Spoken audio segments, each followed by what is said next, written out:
മലയോര ജനത ഭീതിയുടെ കരിനിഴലിലാണ്ടിരിക്കുകയാണ്.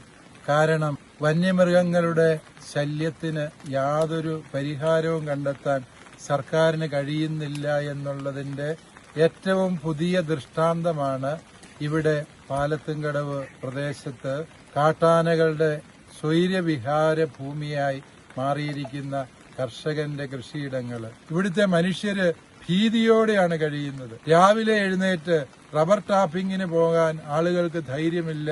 കാരണം എപ്പോഴാണ് കാട്ടാനയുടെ മുമ്പിൽ പെടുക എന്നത് അറിയില്ല. കുഞ്ഞുങ്ങൾക്ക് സ്കൂളിൽ പോകാൻ നിവൃത്തിയില്ല.